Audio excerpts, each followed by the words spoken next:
Hello, everyone. Welcome back to another episode. We recorded this episode and the previous episode in one big marathon chunk, which means we're going to be dropping right into the action of episode 58, part 2, right after I'm done talking. So I wanted to beam in here and give you a quick intro, remind you of what happened last time in part 1, and then we'll jump right in. So if you didn't already know, hey, everybody, we're Venture Maidens, a D&D 5th edition / Tales the Valiant actual play live stream and podcast. This is a very adult-themed show, so babies leave before the swearing begins, and due, of course, to the use of, graphic general fantasy descriptions, we just keep a general, body horror content warning up, just on the show. We don't have any other specific content warnings, listed for this episode, but you never know, so, keep your eye on the Twitch chat for the content warnings, or the podcast show notes if you are listening, just in case. Okay, we're joined today by our regular crew, which will be me, Celeste Conowitch, as your game master, Nassim playing Tony, the orc fighter / druid, Katie as Lou, the drow rogue / wizard, and Sage as Aoife, our satyr bard. And as a quick reminder, here is what happened last time on episode 58, part 1. So the episode began just after our maidens were recovering from a brutal fight with the even more brutal Red Knight, who unsuccessfully tried to ambush our valiant crew.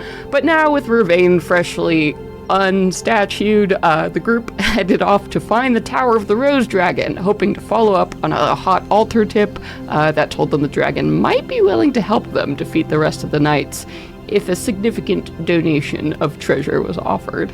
After a tense encounter with a treasure chest, who actually turned out to be a new gem-generating friend, the maidens found the Rose Dragon's tower and successfully exchanged treasure and a couple favors for the magnificent creature's help.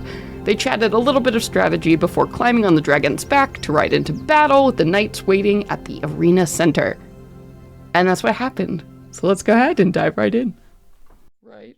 She says, as she, just, swoops off from the ground in this moment, expecting you to carry on a normal conversation as you rocket, 50 miles an hour up into the sky, holding on for dear life on a mossy, ridged creature, no problem. It's scary how powerful it's. Tony, I think you're probably the closest with an experience, riding a horse, getting on an animal that is huge and powerful, and you realize, when you ride a horse for the first time at full canter, damn, this thing could destroy me in a moment. I probably don't belong here. Magnify that times 100 for a fucking dragon, as you're just this was never meant for me, shooting up off into the sky. And in an instant, in a flash, it seems like you can see the entirety of this sprawling arena before you. Just all of these miles, right, of forest and ruins, and far away to the swamp, and to the east of you now as you're soaring down south, this gorgeous lake region with this thin tiny little island of something right in the middle, where must be where that other dragon dwelt, and it all becomes so small in this minute. What has been taking you days and days to pass along is nothing to this dragon, and it seems like maybe a minute before she's already rocketing back down and landing you, right there in a tree. A mile, a minute, no problem.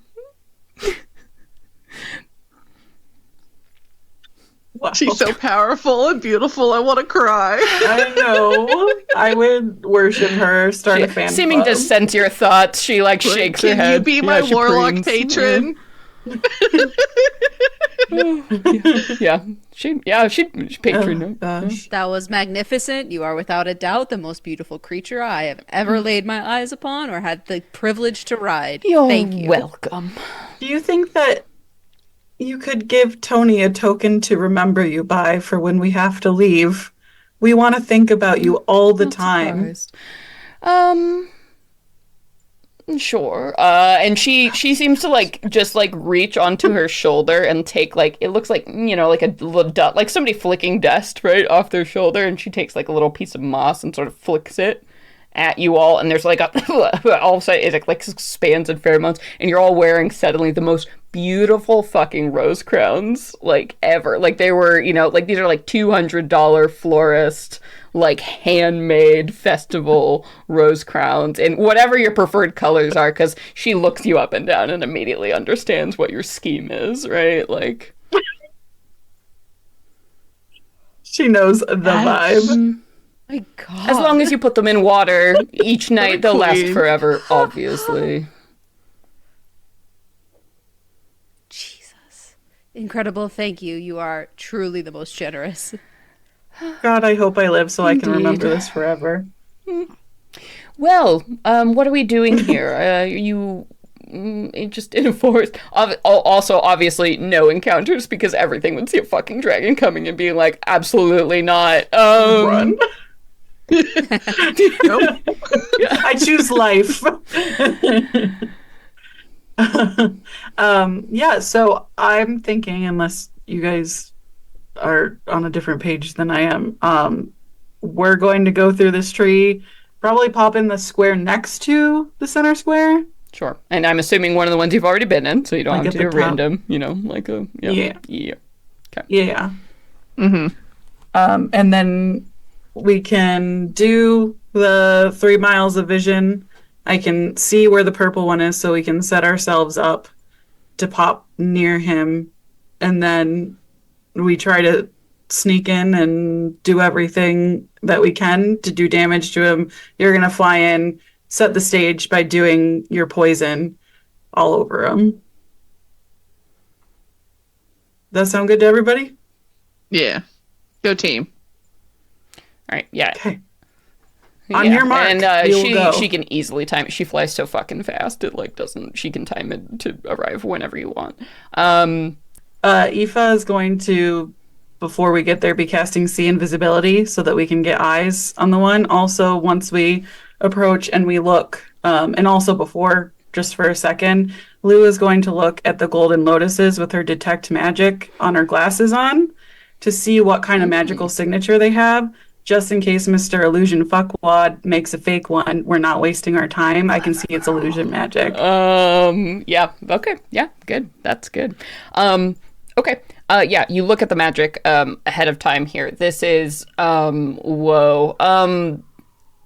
I guess the closest would be probably like enchantment, but they are like rainbow signature. Like, this is something that was handcrafted by one of the most powerful fae in existence, right? So they are rainbow shimmer with a million colors. It would be impossible to replicate this in an illusion, you think.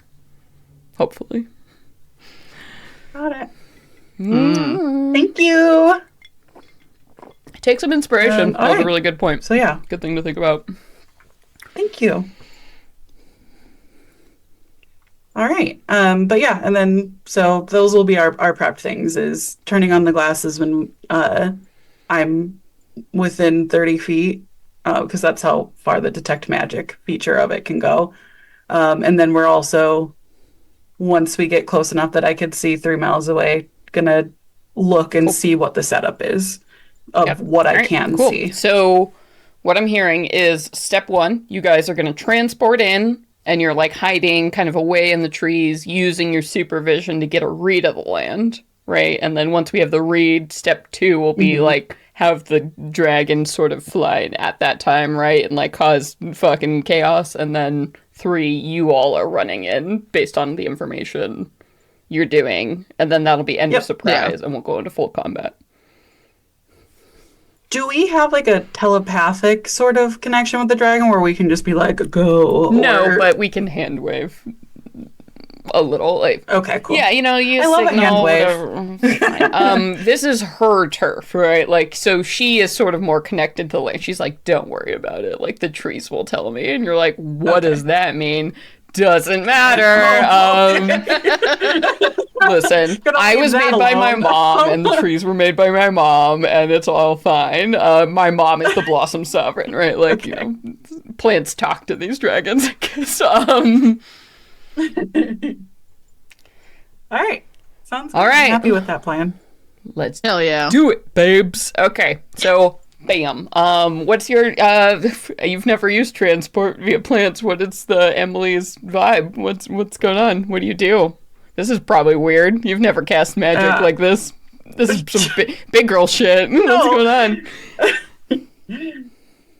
Yeah, Lou just takes Emily by the hilt and walks up to the tree, and she's like, "Oh, okay, do the tree thing," and then she'll take the blade and just like lightly run it down the center of the tree, and it will open up like a portal. Yeah, as you do so, and you like cut into the bark, you're like, oh my god, please don't hurt the tree. And you hear just like a sort of a laugh, a giggle in your mind as it splits. It's like butter moving through, and instead of sap pouring out of the trees, it's just that thin green light of magic that just opens and expands immediately, opening, and you can see directly on the other side. It's some Nightmare Before Christmas shit, like, just opens up and you see that weird other part of forest that you've been in before.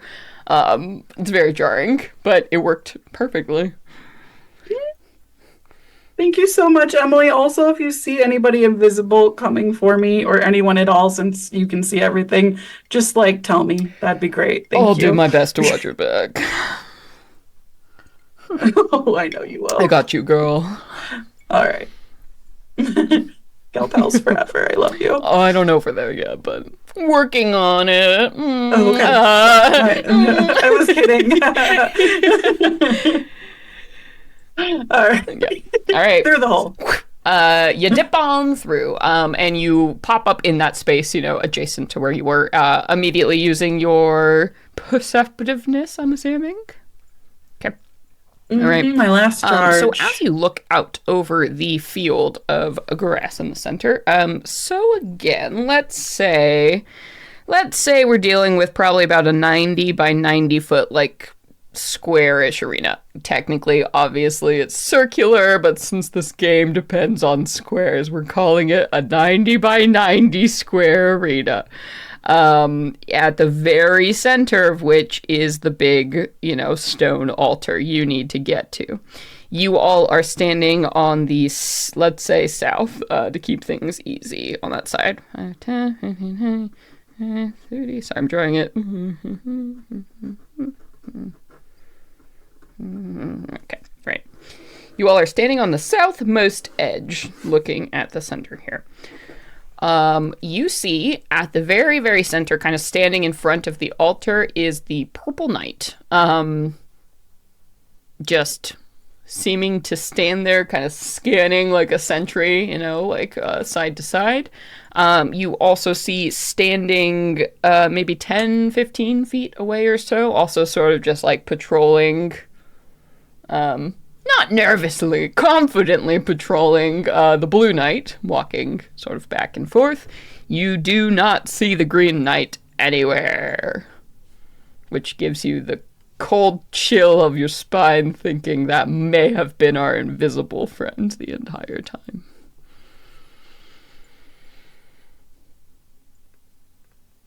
You do know, I think when we gave the biggest description, the knights all kind of had a theme going on. Green was trickery and cunning, so it makes a lot of sense that they'd probably be the sneaky one.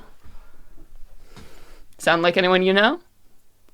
I don't know, Lou. What's in your mind? Just kidding. What? You're muted, but I'm assuming you're freaked out. There's a Venture Maidens bingo square if I've ever heard one. Anyway, if this is 90 feet, Emily has 120 feet of blind sight, so she should be able to see. I think she actually has to be physically within it with your magic sight that's giving you magic for a range. I don't think Emily. Oh yeah. Yeah. Sorry, with the saying we were right on the edge. I get you. Okay. All right, so she'll be able to see once you enter the actual field, but you're up in a tree right now, I'm assuming, 1 mile away in a different hex. Yeah. Yeah. Okay. All right. Are we fucking ready? Ravane? Rook? We good? Loads or bolts. Is there anything Ravane can do before? Or? Not before we get in. Aoife will take the minute to transform into her Fae form, and will cast the invisibility on herself. As you transform into your Fae-ness, something feels a little weird.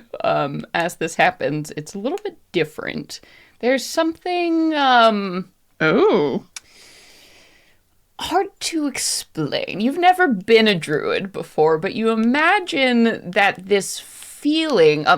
What's the nature vibe? Because you feel like you're getting a little extra from this, like a little maybe support from a Blossom Sovereign who's actually sort of sending you a message. She sees you and don't feel so bad about this. What's the visual twist? I think there's one, and then maybe the feeling of this magic. Yeah, I think she feels this almost this rush of like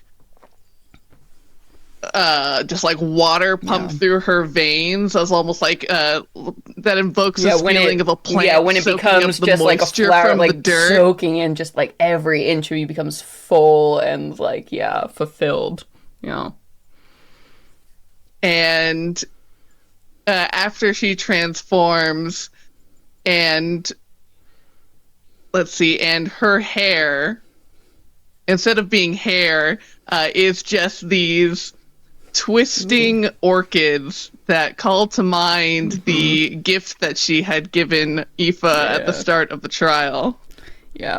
Yeah, so I think all of you, as you're looking at Aoife too, there's something a little bit different about her. It's her hair is a little more like cilia root-like, right, and wound with these flowers, and her skin, while obviously pristine, glowing, beautiful, the fairness, has a little bit of a like a hardness to it, like bark, right, like on a just like a gorgeous, or almost that like that waxy like on those texture that on you see plants on that bright, shine in the light, right, leaves. like something about And Aoife, you didn't realize it before, but when you transformed here, it was sort of a muted version, but it was only the second time you ever did it, right? So you weren't sure if it was that, but this time it's like the universe is giving you permission to fully be what you are in this place, which feels really great. You feel that someone has clearly been watching what you've been doing, and you seem to have followed Felix's instructions thus far, and have the Green Lady's favor. Fuck yeah. Now don't fuck it up. Hell yeah. Alright, we ready? Anything else? Any other buffs? Does anyone have Pass Without a Trace? No. I don't think we do, but... Yeah, I mean, Rook would be the one, but she doesn't have anyone, I don't think. She became the fighty kind of ranger. She didn't become the casty kind of ranger. Yeah. Nah. Okay. That would be nice, but we don't. Let's go. Okay. Let's stealth. All right. So you stealth in. I'm not going to make you roll or anything. You stealth in up to the edges, so you're basically at that 90-foot point. At this point, now that Emily can kind of see the field, she'll let you know. She's like, "Oh my girl, there's like the green just running back and forth, like just 60 feet away from you." So it seems like if the blue knight is doing close circles to the purple knight on the outer clock, right, the green knight is kind of doing the perimeter run. So the green knight is actually the closest to you, though absolutely invisible, making these sort of patrols around. And is this the moment that you want Rose to fucking soar in? Yeah, I think so, right, guys? Okay. Mm-hmm. Okay. So she do. And we are opening with a breath weapon, I'm assuming. Okay. So with I'll say with either of them, either the chloral venom or the flame pollen, you could probably realistically get 2 of the knights, but given the size of the battlefield, I think all 3 is impossible. So which 2 would you like to angle for? Probably The purple and the blue. I think they're going to be the I was going to say, do we want to do purple and green? Because if they're concentrating on invisibility, this might be the opportunity where it drops from damage. Yeah. Good point. I also think, yeah, that's good. And also, we need to consider how quickly can we even get to purple right now? Like on the inside and stuff. Like, I don't know how much range we have other than 45 roof, feet away, you know? right? If it's a 90 diameter, like that's, unless y'all haul ass, that's, you're going to be running across. And it's also a completely open field. So definitely the knights have the position, right? They have the altar to hide behind. You have nothing once you run into this field of grass, right? Mm-hmm.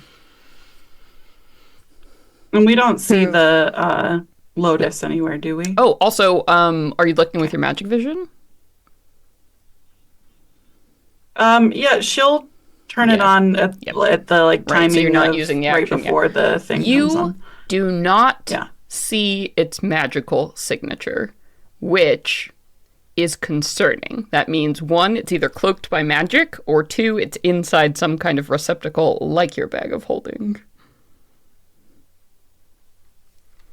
So it is being intentionally hidden from you, is what that detect magic tells you. Does the bag of holding have its own magical signature? Do I see anything like that? You see probably one of something like that on each of the knights, all 3 of them. Yeah. So you do not know. They are very much intentionally obfuscating who has it. I mean, like, good on them, but also fuck they them. smart. So she will just basically tell them that they all have like these bags on their hips, I would assume, just like that are like the bag of holding. We want to grab those and see what's inside. So neat. So we want to hit green and purple. Okay. I think that's a smart move, because Also, Blue seems like a nice guy. Yeah, he might be chill about it if we like knock his other 2 down first. He'd be like, he did absolutely tell you that the Red Knight was a dick and he hated him like way before you ever met the Red Knight. So that it gives him at least some credibility, I think, in this. Yeah. All right. Okay, and were we using the chloral venom, which is the sticky venom to make them vulnerable, or were we doing the flame pollen to try and burn them up with fire damage and basically napalm the ground? I don't want to napalm the ground because that fucks us This is also over a too, field of grass. So just, keep that in mind. Yeah. We've learned that lesson from Fate. Yeah, what a grassland on fire does.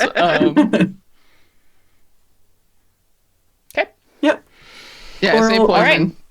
So, like, with the timing, you're all, like, say, the little prayer in your head, right? And, like, clockwork emerging from so far away, and just the fury, you see the beautiful red and green pass by as your new ally just, like, roars and, like, fills this entire, like, hovers over. You see the shadow of her just, like, stretches across almost the entirety of the field, right? As from above, she opens her, like, jaws and this like spray of noxious green, it's almost like a spittle that looks like plant sap, right, like rains down on pretty much like a third of the pie, right, that is this like giant ass circular field, and in this moment I'm gonna make some saves. Okay. Wow, they both did terribly. Good. Good for you.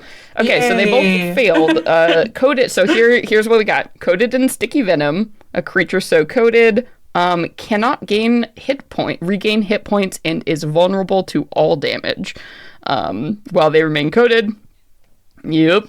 As an action, a creature so coated can scrape off the venom to end the effect, or fully immersing the affected creature in water also removes the venom, but they are definitely coated. And I'll say her breath weapons, they're recharge 5/6, so at the start of each of her turns, I will have ask one of you to roll that and see if she gets to recharge. And that breath weapon, also, she can't use either breath weapon until it recharges. Basically, it's always a choice for her.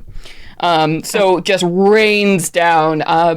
And there is a very strange thing that happens. Like, as you're like, you're seeing, oh, your ally, and like the, amazement of that, and the raining spittle, and like watching the knights, like, like react to this. Every time seems to slow down.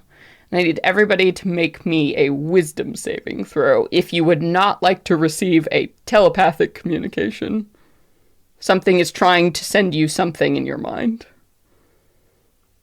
If you wish to resist it, you can. Accept. Like, you harmful? do not know. Something is Like, trying to get into your mind to communicate something to you. It could be harmful. It could not be. You feel an alien presence in your mind trying to talk to you. Do you want to resist it? If yes, you have to make the save. If not, it will just happen. Pony's like resisting. That's happened to her too many times.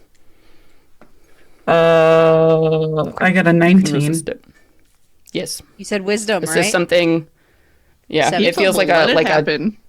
Like charm magic or, fey magic. A lot of stuff you've encountered before. Enchantments, like that's the kind of feeling, right? That something is trying to connect with you.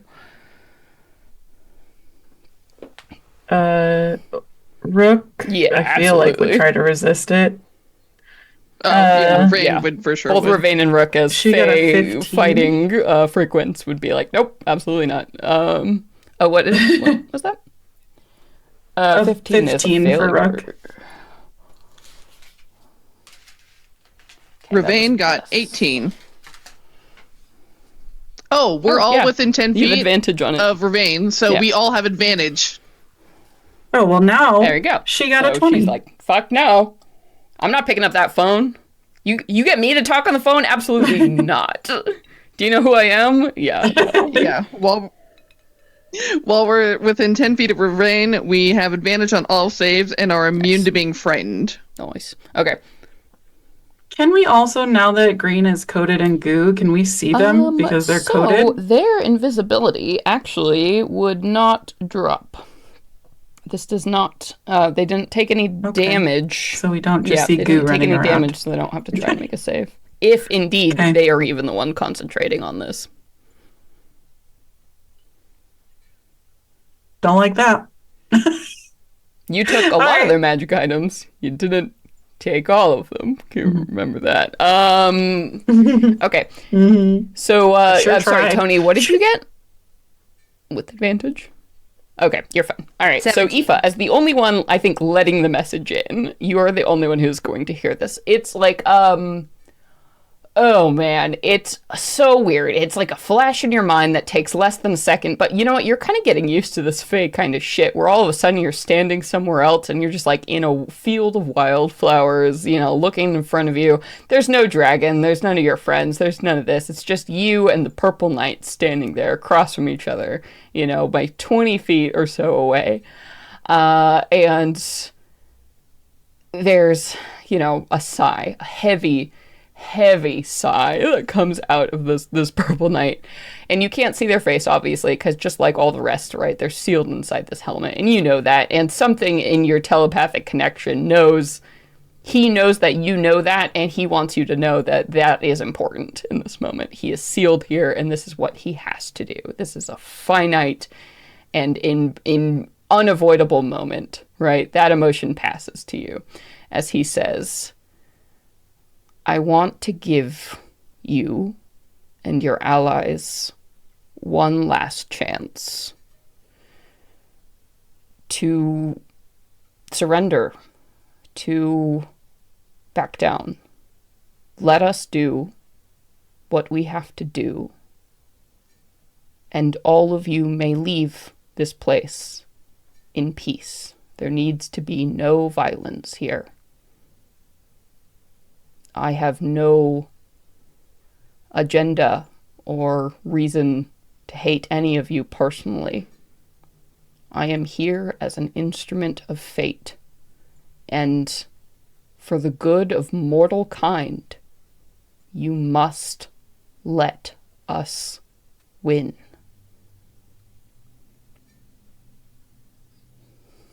I might be persuaded if I knew what your mission was, of who is playing this instrument. What can you tell me of your mission? I think you already know the answer, that I cannot reveal the plans of my master. I am compelled against doing so, as are my brethren. We are here to fulfill a purpose and to meet with the sovereign. If you stop us or try to stop us, we have no choice but to destroy you. It is a compulsion beyond any power you may have or I.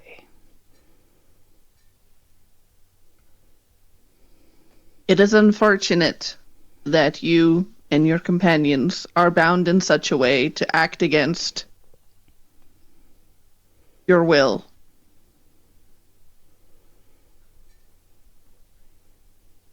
I know a sense of what that's like. But we are also here fighting for what we believe is right, acting of our own volition. And if we could spare you, we would. But we both know that we're not the players. And so I'm sorry that it does have to come to this. Well put. We are but little pieces in a cosmic war that has raged since the beginning. If we are not allowed to advance and bring an end to it, then perhaps you will be the ones to be.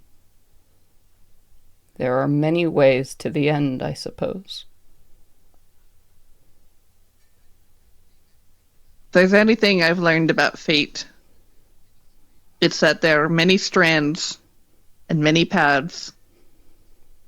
And a tapestry is never exactly what you initially envision. There's like a little laugh that comes from the helmet. And it seems so human. You know it's not. But something about it is so tired. Then we shall fight. And we shall give no quarter. Good luck. And Aoife nods. I'll see you on the other side.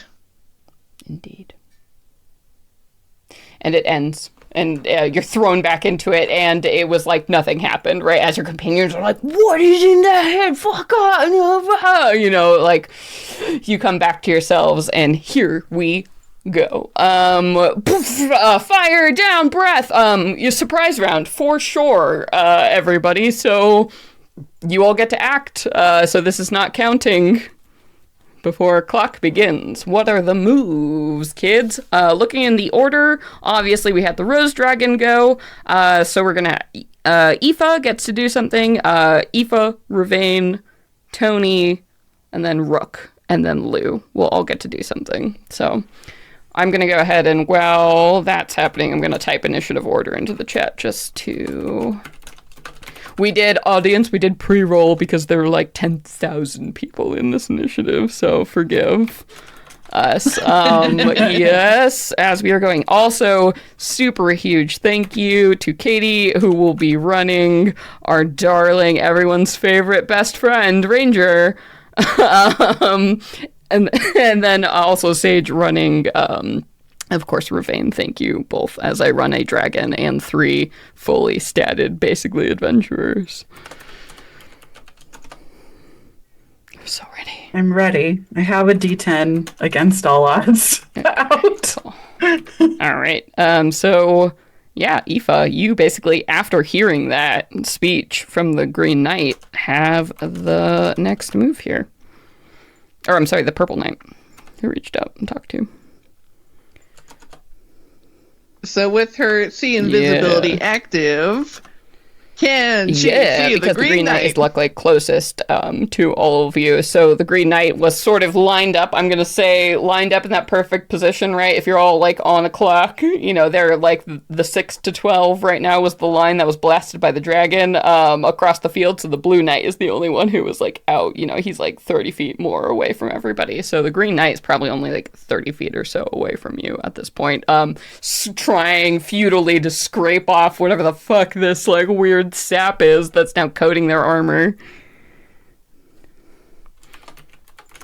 Neat. The Okay. bag. First things first, we are going to give a bardic inspiration die to dear Tony here. Thank you, thank you.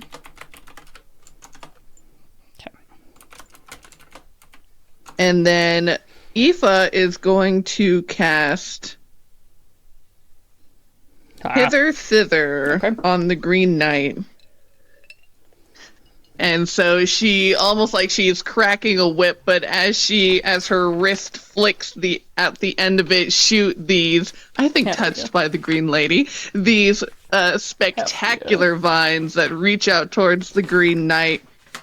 And they will have to make a strength saving throw, DC 16, or be pulled 15 feet towards me. Let me check, because each of them have a minor arcana ability. So while they are within 120 feet of each other, they give each other certain benefits. And I do believe the Purple Knight's benefit is magic resistance. Let me double check. Yep, That's when a pretty good the knight benefit. or a friendly creature in the affected area succeeds on a save against a spell or magical effect. Oh, interesting. Okay. All right. Some spell turning shit. Let's go ahead and snot resistance. Here we go. You said strength? Okay, a 19 on that. So, Aoife, what does it look like when you are affected by your own spell? So I think the vines that she shoots out from her hand kind of backfire and then pull her. And then he can choose either to pull me closer or to push me 15 feet farther away. But I think those vines creep back and then ensnare around her, and then either it's like getting push kind or of pull caught her. in like a riptide, right? You're like, whoa, you're like going for it, and then all of a sudden pulled back as you find your magic pulling you almost magnetically closer. The vines just like betraying you and tangling over themselves as you get closer to the Green Knight, who you see just handles two of these swords like on either side, you know, and anticipation, almost like a dinner, you know, like drawing the knife and fork. And it's a horrible feeling as this happens. Your spell done back upon you. I think all of you too are probably horrified watching Aoife's magic go awry in this way. How close did you say the Green Knight About was 30 to us, feet. since So he was now closest? Aoife is 15 feet away, right? You're pulled 15 feet closer? Oh. Yeah, and so interestingly, for the spell, it says on a success, the creature takes 1d6 force damage and is not moved. So okay, so so you would just take the would they force still damage. take the force damage? So it's basically it's passed to you as if you had the effect. So I'll give that to you. So the vines don't actually pull you closer, but the vines, what they do is they tangle around you, and, like in anticipation of moving, right? Instead, strangle and choke you as the spell like turns back upon it. So you're going to take a d6 of force damage. I'll roll that for you. 5 force damage, and you are not actually pulled, so you're still 30 feet away. But it seems that these knights, if they happen to succeed on spells, something weird happens. Ew. and that's Aoife's turn. Are you going to move forward at all? No. Okay. All right. Okay, and then next in the order, did you all see, I got the initiative order in chat. Is anybody missing? It's Purple Knight, Aoife, Ravane, Green Knight, Tony, Blue Knight, Rook, Rose Dragon, and Lou. I think it's everybody, right? Okay, cool. All right, so that was Aoife's surprise shot, so Ravane. Ravane will definitely run. Well, He sort of has an idea of First, where the Green Ravane's Knight gonna is, use- right? But it'll be disadvantaged because Green Knight technically invisible, but yeah. Yeah.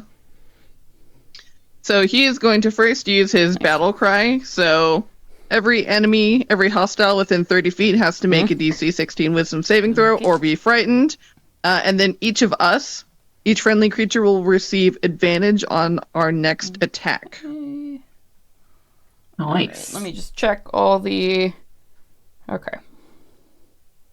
Harmful or immune to harmful. Okay, all right. I'm just checking because they each have their own like fucking benefit to one another. So that is fine. Oh man, this was the Green Knight. So shit is making the save, right? Wisdom. No, Yeah. that's only a 9, so that's a fail for sure. Frightened! Oh boy. Fail, so you know, right. All right. And then Ravane he will run up, and though he has disadvantage, he still gets to make 3 attacks. So Yep. he will okay, so do Green his is best. frightened until you said the start of his next turn. Okay. Oof. For 1 minute. I don't get to repeat. Frightened creature can repeat the saving throw at the end of each of their turns. First attack will be a miss. Second attack is No. 13, No. which I assume is a miss. Oh, nice. Third I'm attack going to use is a my 21. deadly defense reaction. So I gain a +5 bonus to my AC. If the attack misses, the knight may immediately make a longsword attack against the target. So kind of dodges out of the way of Ravane and then like tries to like blow one of those swords through his gut. Here we go. All right, oh yeah, 25, I'm assuming. Okay, there we go. Yeah. All right, so that's going to be 12 slashing damage and 14 radiant damage to Ravane. Good news was that +5 bonus was like literally just for that one attack, and the reaction is burned. So Ravane can try his third again, but you see Captain Savage got through the gut by an invisible foe, which is awkward to watch for so you can't see what's happening. Yeah. So yeah, he thinks he gets in that third swing, but he like raises a blade at just the right time and kicks him in the shin, and then counter strikes Ravane. So you see so that is blood his just turn. shoots out from Ravane from some invisible source that he's doing battle with. All right, and then that is Ravane, and then Tony, we come to you. Surprise round. Make it count. So, yeah, I guess Green Knight doesn't get a turn. Okay. Just keeping an eye on where I just saw Ravane get attacked. I'm gonna move forward 30 feet and go ahead With and make disadvantage. my attack. And I still have Yes. disadvantage, right? But then we got advantage from Ravane, so do they cancel each Yes. other out? Yeah, for this first one, it will. Okay. And I will use, just gonna go ahead and use my Bardic Inspiration die. You can wait till you roll. I'm okay with that. Oh, okay. A merciful DM, I'm gonna despite do that. stabbing NPC allies through the gut. Because I imagine with +8, yeah, that's only 13. So, and it's a D8, right? Yeah. Ugh. 16? Oh no, I'm using my special new sword, so it's not 16. It's I Okay, guess it's 17. 17 will not 17 do. to hit. It bounces off of the armor. You remember, if this is anything like the Red Knight, this armor, and you think it is, it was an AC 19 you needed to hit the Red Knight. Well, we're gonna Hell use our yeah. extra attack. This one will be at disadvantage. Okay. What is that? Nope. Yeah, 15. We're gonna action surge. If you see no reason in I waiting when we have a believe, surprise yes. round. I think that's a good call. Oh, shit. Oh, shit. Are you adding all your shit? All your bonuses? Okay. Yeah, I'm Woof. rolling like 2s and 5s, Woof. dog. So plus 9, Yeah. it's still not a whole lot. Okay. We're gonna... So we action surge. Yep. Now we're gonna do our extra attack. Oh, Natural 20. Yeah, Fuck's sake. Let's fucking go! Let's There we go. go. Give me that Okay, crit. so let me see. Okay, yes, so Also, you're gonna double the damage because she's 'cause vulnerable. vulnerable. So I will say I am immune to radiant damage, so do not even worry. All of these knights are immune to radiant damage. That becomes very clear. So go ahead. And what I like to do, we don't get a lot of criticals here. I'm not sure if I've said this before, but what I like to do for criticals, house rule starting now, if I've never said it, max the damage you would do on that first roll, and then just roll for the second one. So what is your maximum damage if you were to do a full hit here without the radiant damage? So it's going to be like your longsword does a D8, right? At max, because I'm assuming you have your shield in your hand, or are you doing it two-handed right now? I was gonna start the surprise All right, round. so then it's going to be D10 plus your 2, so that's 12 damage off the bat, plus your strength, whatever that would be. Okay, so 16 4 + right 4. off the bat. And then go ahead and roll like you would. So roll your D10.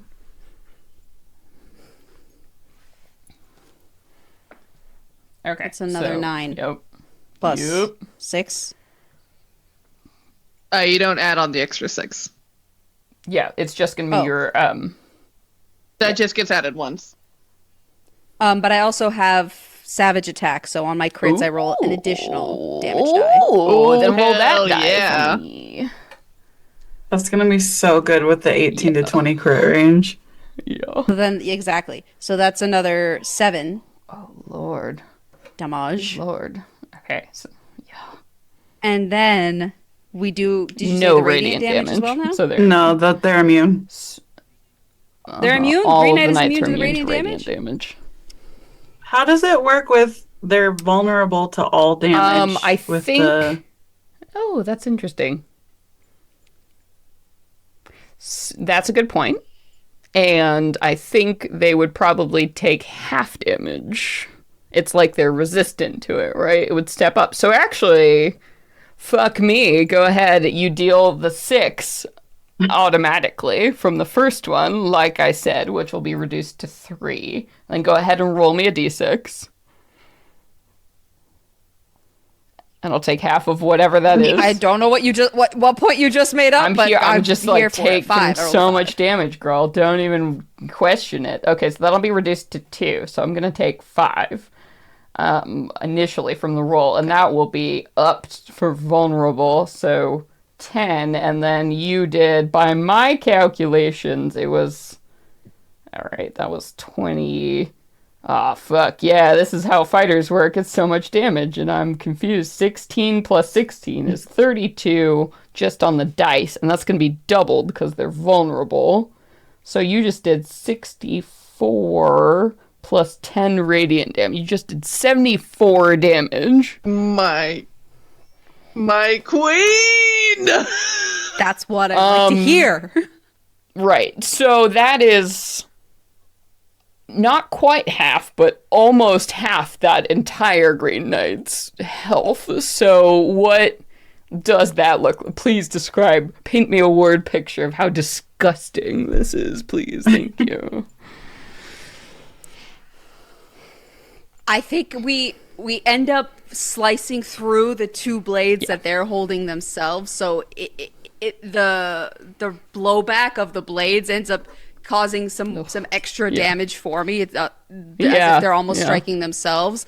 And then the radiance coming off of this sword, which I think looks like a little twinkle, like a starlight twinkle Celestial on Court, the bitch. shield guard. Heaven. Yeah, and then as it like strikes its body, it starts to Yeah. kind of get warm in my hand, but sizzles within their skin, and I see some bubbling and some smoking Oh, coming yeah. off of their And flesh. also, I think they stagger back because they did not expect that at all. And we're going to roll some stuff. Okay. They do still stay invisible, unfortunately, but yeah. Wow, that's so impressive. It's so impressive that it leads you to believe that they probably are not the one concentrating on it because you just fucking destroyed their body, right? So like, you strongly suspect that it is probably a magic item they are wearing that is giving them this kind of invisibility. Because also purple, that would be a big ol' risk for them to be, as the resident spellcaster, concentrating on this. So fuck yeah, dude. You just like almost halved all the fucking damage on one. So welcome to being a fighter, high level fighter. It fucking rocks. Thanks. It took like how many? 4 failed but attack rolls? Even just before we with the got there? 2, you're disgusting. So that's what's important. That's what's important. So that, God, and we're just in the surprise. What the fuck? All right, Rook. Give me Tome. All right. She is going to, before any sort of shield or anything is put out, she's going to run up her 30 feet, and she's going to try to do 2 crossbow and he bolts is into purple. Celestial confirmed, so you're getting the full Monty on this. All right, let's go. And she gets advantage on her first one. All right. That's going to be a 20 to hit. And she gets her 2d6s for mark and empowered mark. And her d10. I'm officially pulling out the calculator, 11. everybody, just so you know. I'm taking this fucking seriously. All right.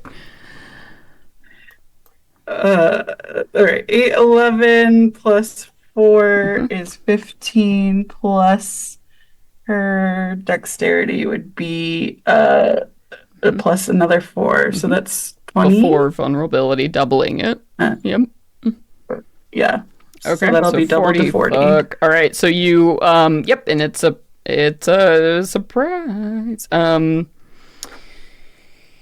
Do I do? Nope. I don't use my reaction. I've got some trickier shit to do. Okay. So, yep, takes that bolt. Just plows through even this plate. Rook finds like between the shoulder and the chest. Go again. Okay. Second attack.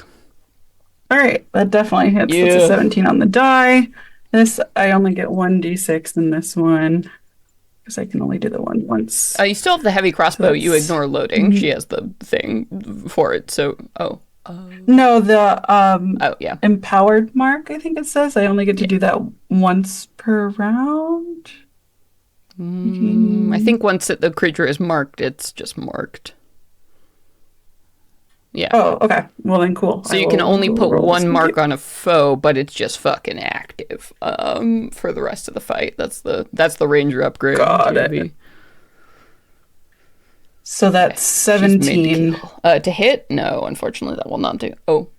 No. Okay. It already hit. 'Cause she rolled Right. 17 on the die. 17 So 17 times damage. 2. Wonderful. 34 damage on the fucking monsters. All right. Purple seems to be a little less affected by this hit than others. Still a lot of fucking damage, but you feel like, if you had to guess, purple maybe has about 50 HP more than the other two. It's like he's a boss or something. Yeah. Good for Good for purple. purple, Purple's bad our for color, us. you know, here on Venture Maidens. The people who are purple, we stan them. All right, there we go. Yeah.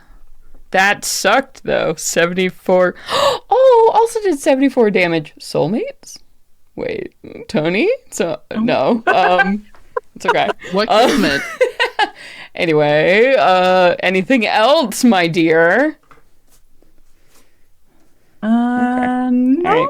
That's Sorry it. to do this for you for the surprise round, but now Lou has to go because we had Rose just go for the first round for That's fine. dramatic effect. So usually it'd be Rook and then Rose Dragon and then you, but here we are, Lou. That's cool.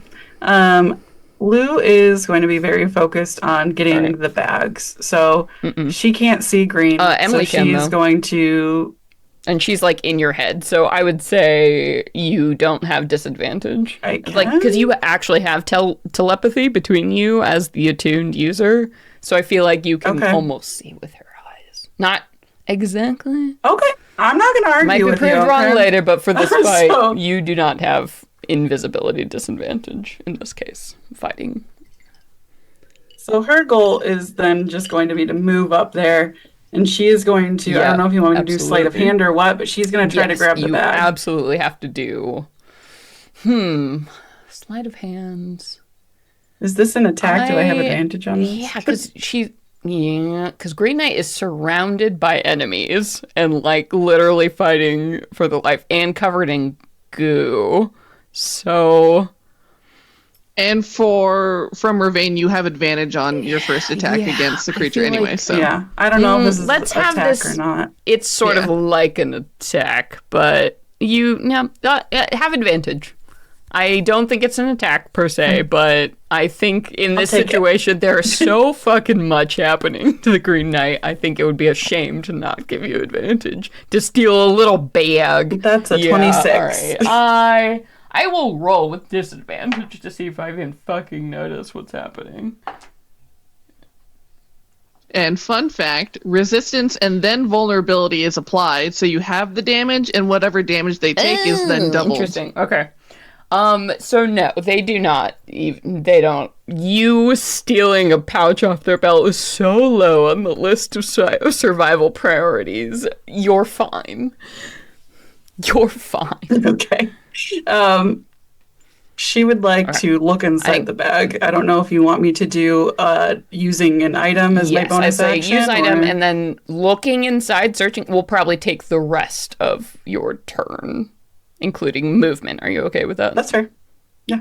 Okay. All right. So you look in this bag. You open it up. You're like, oh my god. One, you don't see a golden blossom. Two, what you do see is like a rolled up sort of piece of parchment. That kind of unfurls like as you're looking through things, and it looks like a portrait of you. Younger, frayed, Why are you doing this? faded, something you gave to someone you loved a long time ago.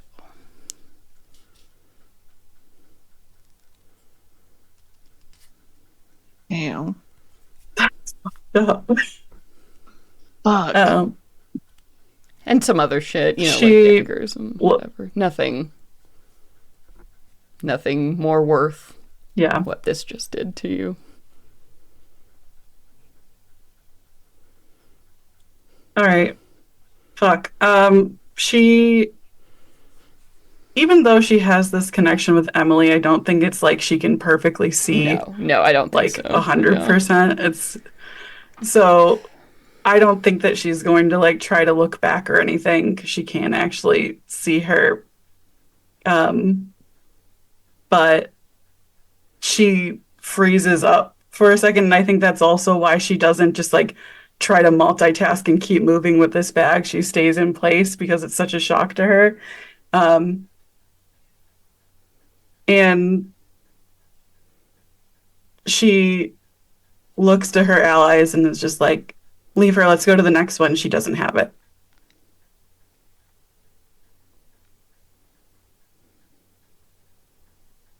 And that will be her turn. Because she does not want to hurt her more than she needs to.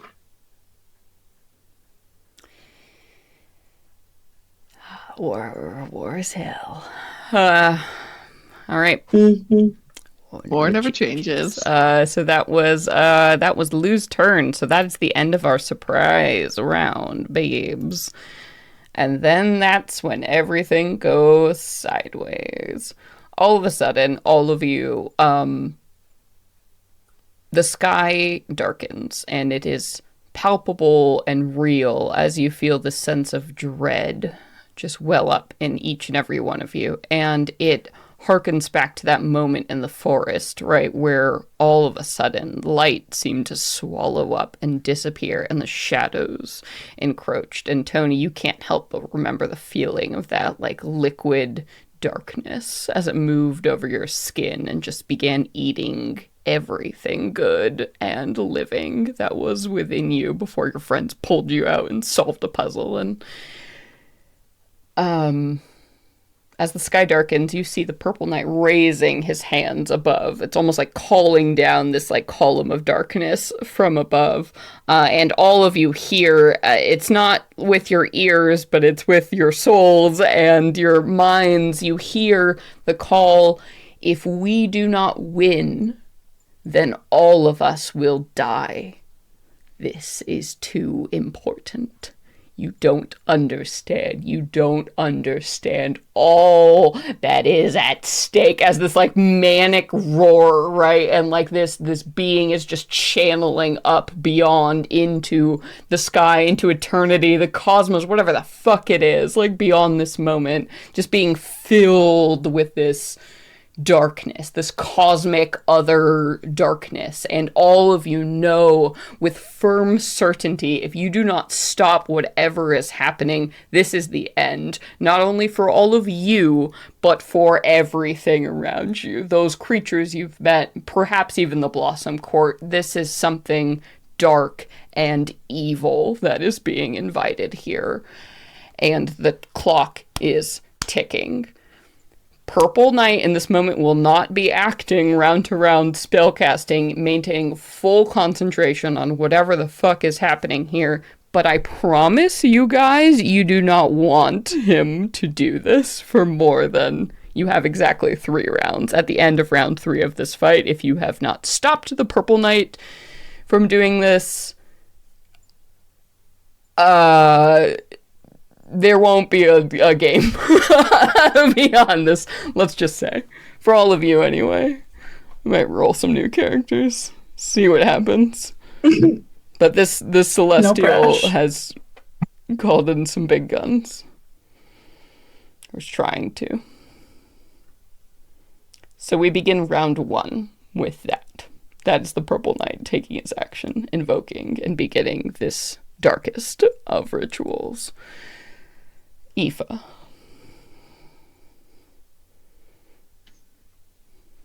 All right.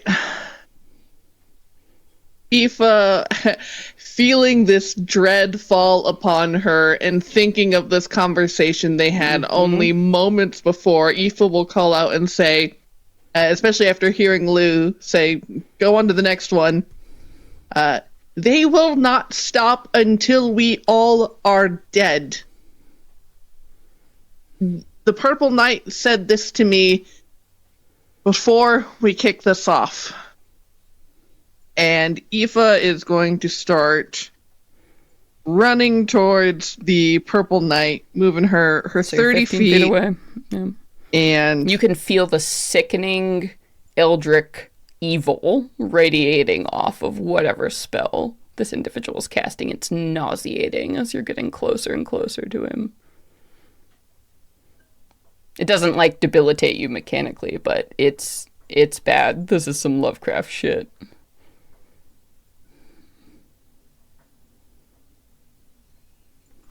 She is going to spend... Oh, where's it?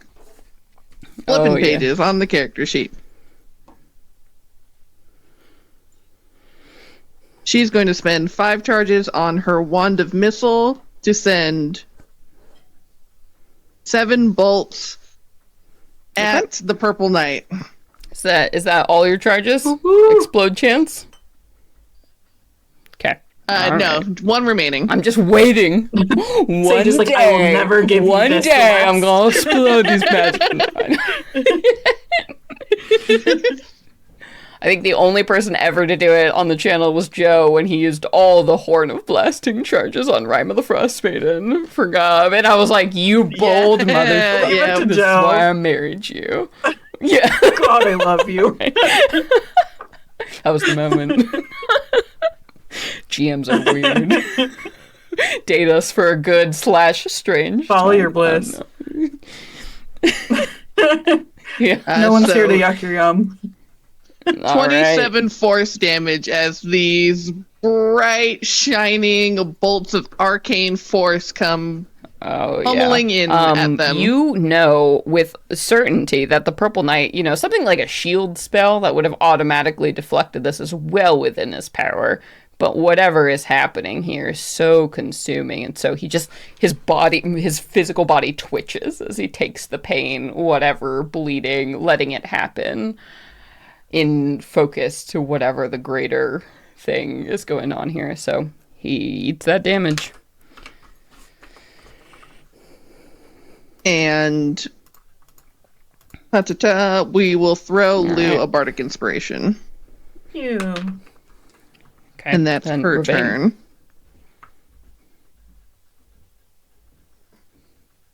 Ravane's battle cry recharges. So we've got this Green Knight right in front of us. We're focused on going to try and fuck up Purple's day, fuck up this angel's day. Ravane will use his action to disengage and then run towards start running towards the Purple Knight. Yeah, so he can do so because at 30 feet in, he's only about 15 feet away from Purple. Okay. So, there he is. He's right there. He looks sick. Like, Aoife, you're the closest one, but as he gets closer, he feels clearly even worse than you do. Something bad is radiating off of. Yep. It's not Faye. That's for damn sure. that's it's him. something way worse than that. That is sure. Yeah. All right, that's Ravane. Okay. The Green Knight. Wonderful. Finally, some vengeance. Okay. So, Lou, you're right there. And Tony, you're right there. Wonderful. Lou, you snuck up from behind and haven't actually done any damage, so I don't think you've pulled the Green Knight's attention yet. Lucky you. Or maybe not. Yeah, I feel really lucky. You feel lucky. Just about had my this? heart broken. Yeah. Multi-attack. 4 longsword attacks. Yes. Wonderful. All right, Tony, you ready? Sure. Let's roll! Yeah, 27 to hit. Okay. Yep, 25 to hit. Oh my god, I've only rolled above 17. Okay, 18 plus. Yeah, all right, yeah. Ravane is going to use his reaction when he sees Tony getting bludgeoned by attacks, and will say, "You will withstand this, and you'll gain 7 temp HP." So That's you'll good. soak Okay. a little So bit that's of that. 3 out of 4 that Thank are you. definitely hitting. Last one, 19? Okay. Yeah, Yep. I didn't have my so shield all out. 4 hit. You are not immune to radiant damage. So here we go. Alright. Okay, so first one, this 4d6 for radiant. Hang on. Okay. 1, 2, 3, 4, 5, 6. Alright. 4 slashing damage plus 8 radiant damage for the first one. 4 slashing damage plus 11 radiant damage for the second one. 1 slashing damage plus 18 radiant damage for the third one. 8 slashing damage plus... Okay, that's all fucking 2s. Plus 8 radiant damage for the fourth hit. 8 said 8 slashing, and yes, then 2? plus 8 radiant damage, sorry. So 16 total. I rolled 4 2s, which added up to 8 radiant damage. You still up, kid? All right, yeah, you keep doing that math. That was my multi-attack, so that was my whole turn. So green feels pretty goddamn betrayed in this moment. Shit. Also, I should have had Ravane. Actually, I need, Ravane to make a dexterity saving throw for me, please. I totally forgot. Moving within 10 feet of purple. Natural Wonderful. 20, 22. So here is what happens and why this is important. Once he crosses pretty much exactly the 10-foot line, like for, Aoife, you were like 15 at that point. Once he crosses it, something fucking explodes out of the ground. That like this firework of green, like a fireball, basically roars up as a trap is triggered. And it is this fucking scintillating spray of like acid and a bunch of other fuck you colors. So Ravane is going to take half damage from that because he saved. Alright, so he is going to take, that is 6 fire damage, 10 acid damage, 3 thunder damage, and then 9 lightning damage. That's all halved.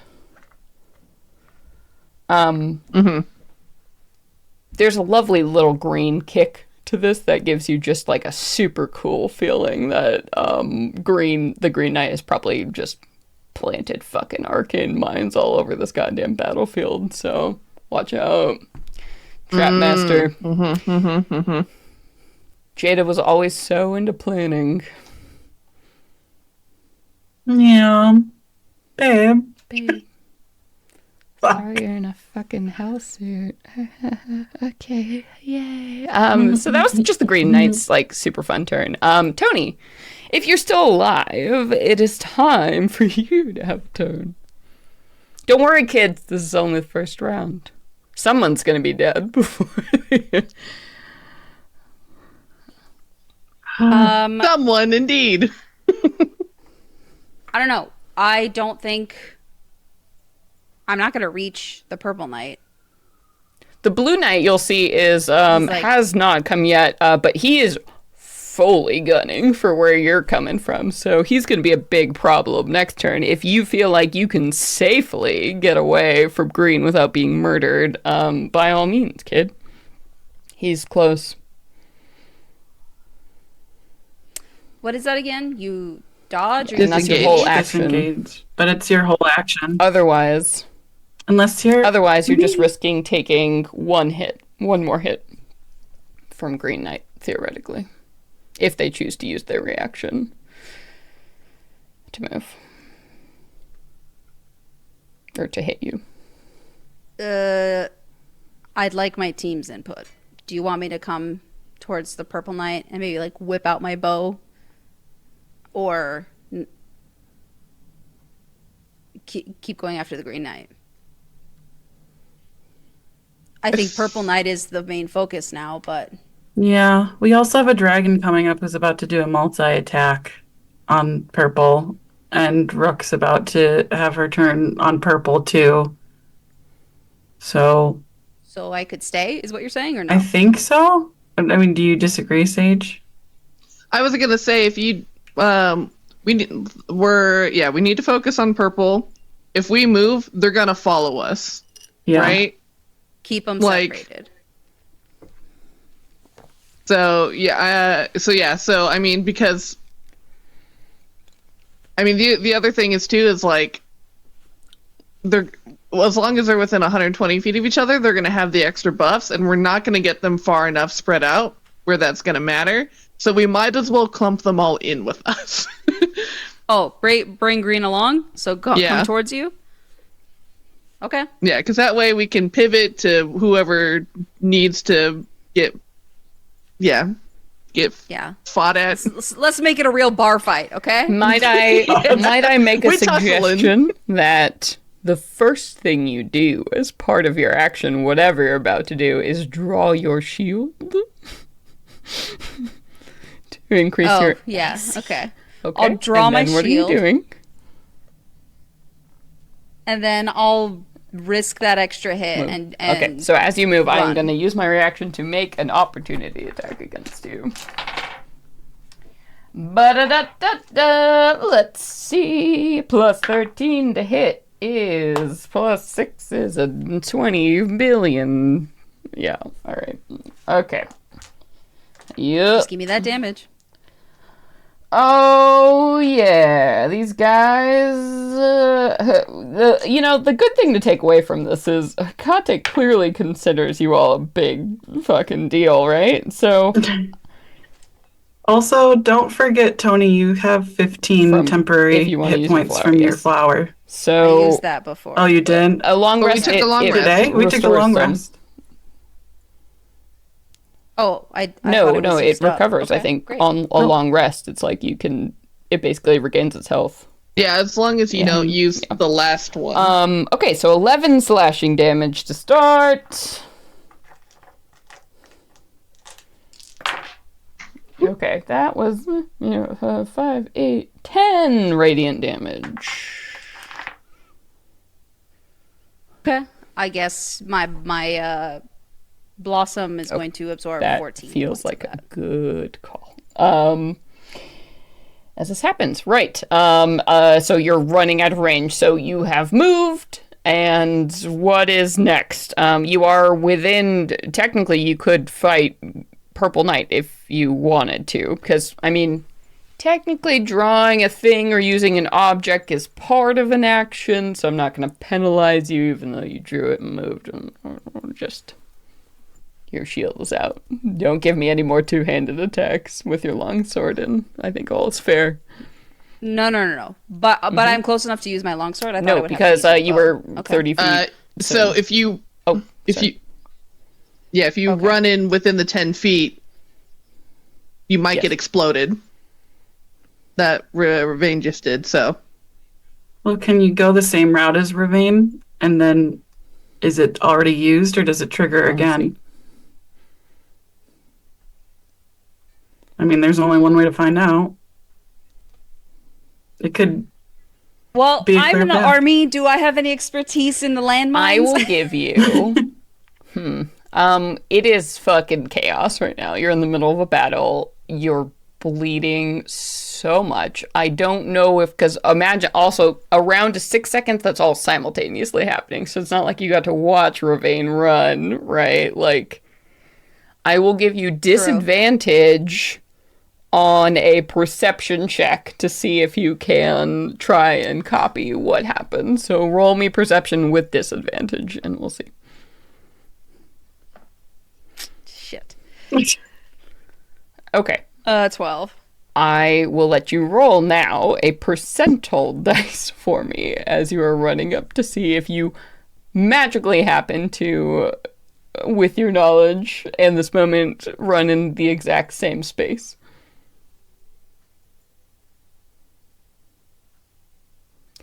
That is a 94. success, my dude. So, you are like pretty sure this is the direction Ravane ran in, but I'm just gonna tell you, your mind was wrong, but your feet happen to have luckily put you in exactly the nice space with a 94 fucking goddamn percent. Someone is on your side. Maybe it's the Blossom Sovereign. Maybe it's sheer goddamn luck. You don't know, but you run right the fuck up to the Purple Knight. Don't try to run away. Because fate is never we're staying kind put now. twice.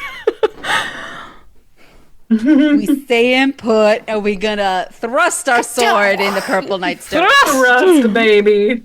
Woo! Woo! That's a Yeah. 24 Yes. to hit.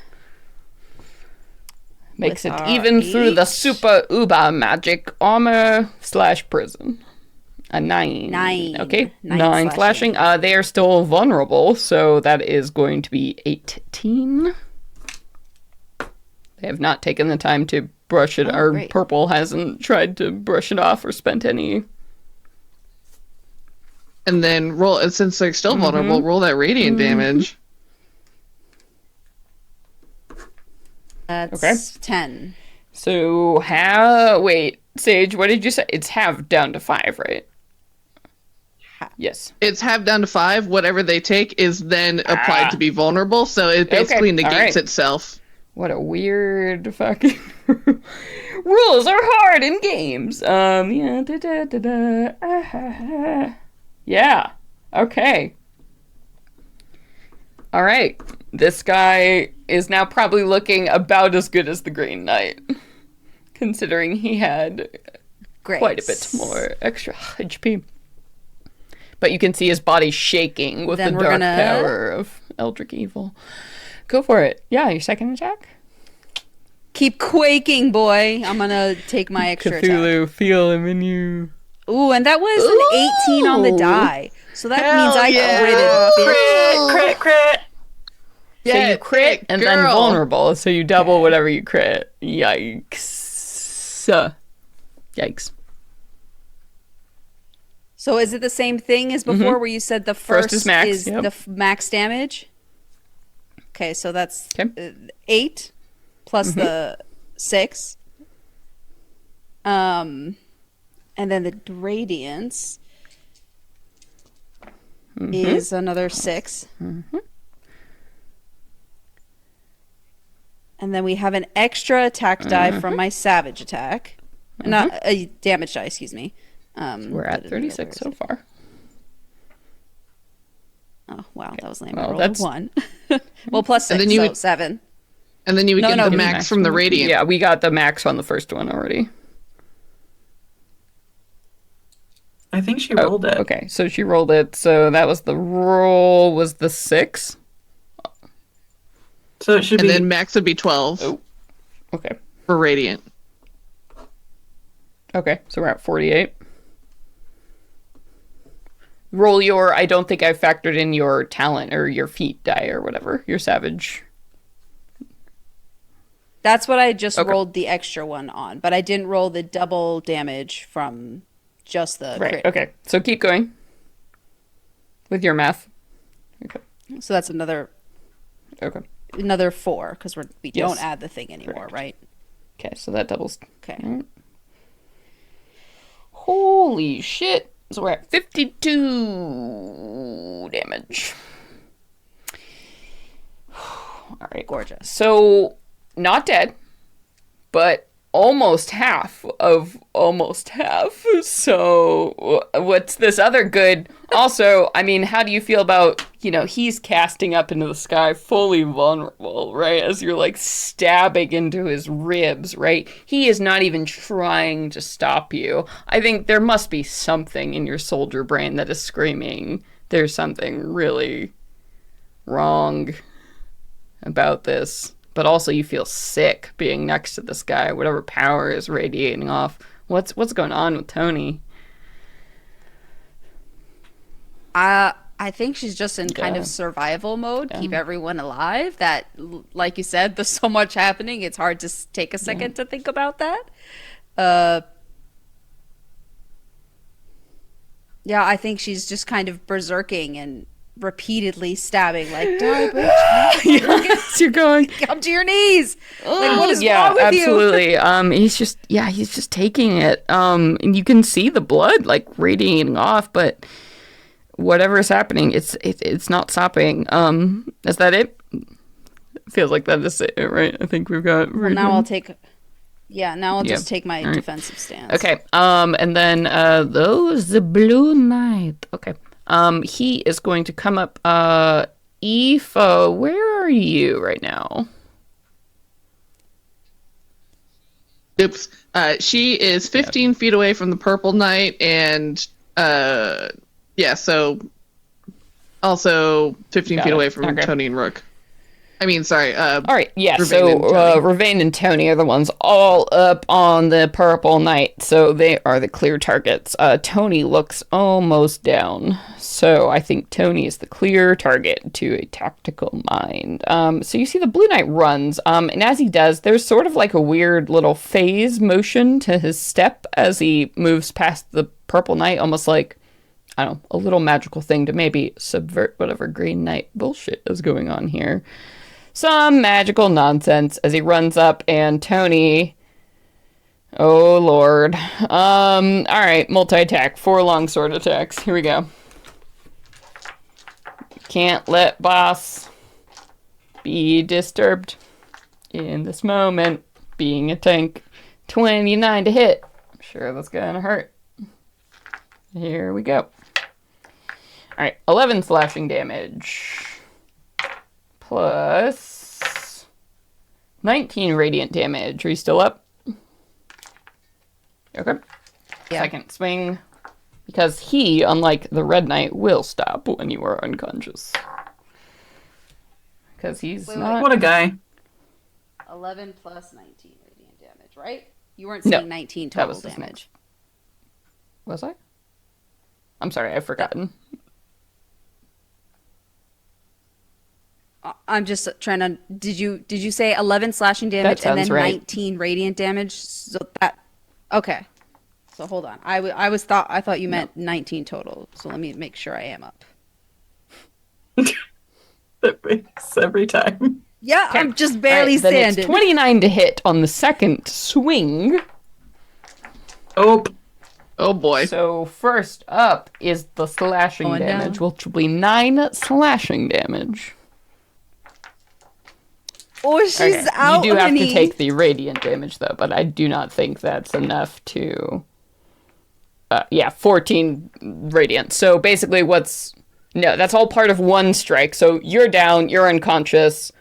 You have She's Death Ward not, because she has Death Ward. Death Ward pops Right. you back up. So the swing That's nice. carries through on your body, and you are down on the ground. But then, suddenly all the cosmos rise up again. You are down on the ground though, and you are prone. And he has 2 more swings. Might I recommend you play dead? And not try to do anything else. Okay. All right. Here. All right. I'm. Yeah. Or sure, yeah, I would As do you're that. out, you hit the ground, and honestly, I think probably you couldn't even. It's so fast, everything that's happening to you as you flood back to life with magic. The Blue Knight has already moved on to trying to take down Ravane, who is standing directly across. So Ravane is getting the last 2 here. So here we go. All right, 19 to hit Ravane. Okay. That does Alright, hit. So then that one is going to be... Okay, 9 slashing damage. Plus 10... 18 radiant damage on that third swing. Okay. You have exactly 1 HP, Nassim, is Tony. It's like you come back up with Death Ward okay. gives you 1. So you're still in quite a fucking bit of trouble, but you're prone and lying on the ground, so that means you have to spend movement standing up. Okay, and then the 4th longsword swing from our Blue Knight is going to be 27 to hit Ravane. I'm sure that'll hit. So, all right, 14 slashing damage. 5 plus 4, 9 radiant damage. How's Ravane doing? He badass. He's chilling. He starts with 170 HP. He's like, Oh my god. he's built different. He's a couple CRs lower than these cats, Stacked. but he's doing okay. Each of them individually is a CR 12, so you're welcome. Okay. So that's Blue Knight, and he is now standing up in the biz. Going on here. So, right. Wonderful. With that, we go ahead and move along swiftly to Rook.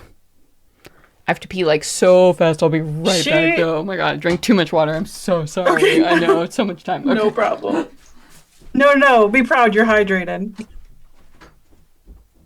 to the shock of no one, she's going to shoot her crossbow at Purple.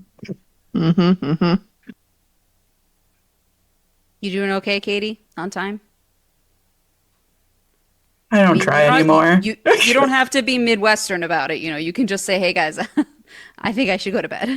I mean, it's 3 long rounds of combat. I kind of figured with this being the final fight, I was going to have to stay up late. Okay. It happens often.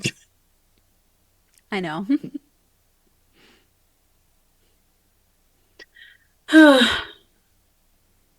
That vulnerability thing has been so fucking clutch. Oh my god, for real. We'd be so fucking boned without that. I think for Lou's turn, she's just gonna try to get to blue since she can leave without a reaction on her from green now, and then try to see what's in his pouch. We're gonna have so many bags of holding by the end of this. I know, we'll finally each be able to have one. I know. Squad. We gotta get some of those bags of devouring, so if people don't say the command word when they stick their fingies in, they get bit. Oh, that's That nice. would be great. It's a new feature. Guys, I'm so excited about Geraldo. I don't know if I should be as excited, but they're very cute, and we've been decently poor, Speepy. all things considered, throughout this campaign. Yes. So, Yes, we have. Okay. hello. All right, I'm on it. Yeah. What up, Rook? Murder time. Yeah, she's doing 2 Yep. crossbow bolts Purple. at Shocker. Purple. 15 plus Okay. 9. A bazillion. So that should hit. Then these guys. That's a 7 plus 3 is 10 plus 5 is 15 plus 4 is The 19. Blue Knight is going to use his reaction to take all of that damage on behalf of the Purple Knight as he sacrifices himself to throw himself in the way.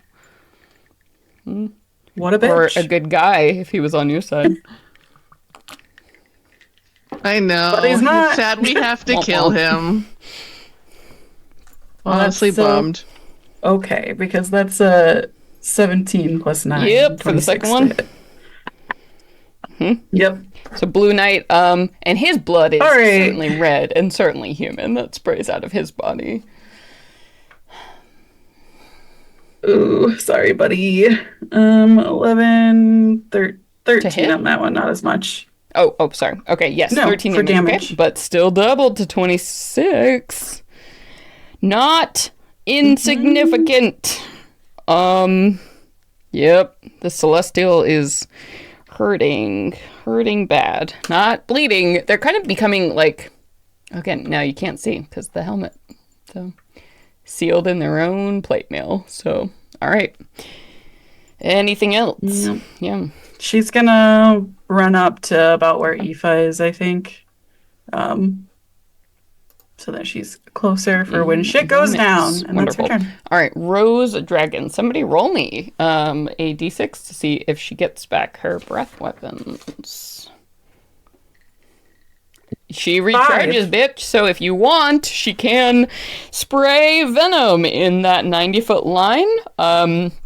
Considering the cluster I feel like fuck that is happening in the middle, that could probably only hit the Green Knight without hitting any of you.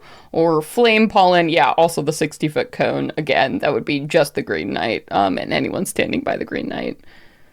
Or, I feel like we just want multi-attack on Purple, right? Because 2 of them still have the juice. Yeah. And then we can save that for later if it comes right. down to just Blue Knight. multi-attack. Yeah. So the dragon makes 3 attacks, 1 with its bite and 2 with its claws. Wonderful. All right, I'm going to ask y'all to roll some of this shit for me, because you're the heroes here. So bite. Bite, We can yeah. each roll Who one. wants to roll it? It's a d20 plus 7 to hit. I'll go. An 18. That's an 18 Not going to on do the it. die. The rose dragon Oh, on the die. Oh, yes. Sorry. So a 25 to hit. Yes, certainly. So roll me 2d10 plus 6 for the piercing damage. Oh, God. 10. Okay. 2d10. That's a 3 to 4 Yep. plus 6. Okay, So that, 13. and then doubled, so 26. Okay, and then doubles 26. Still almost up. Here's the bad news, kids, because the rest would be poison damage, but Celestials cannot be affected by poison damage because they're not alive. Fucked up. But good news, claw time. So, Aoife, why don't you do one of these claws for me? Roll me a d20 plus 12 to hit. All right, 23 will do. Give me 2d8 plus 6 slashing damage.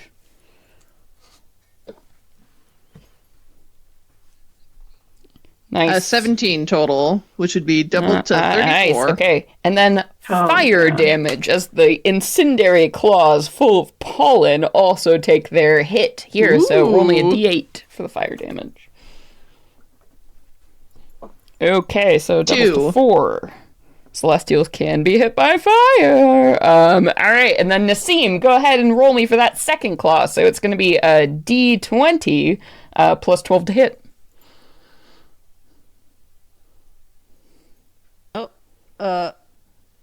17? A d20 plus 12?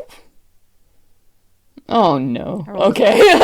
So that one will not hit. Oh, my God. Hang on. Let me see, though. Is that enough, actually, though?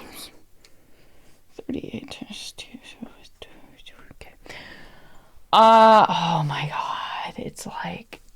There's literally 2 HP left.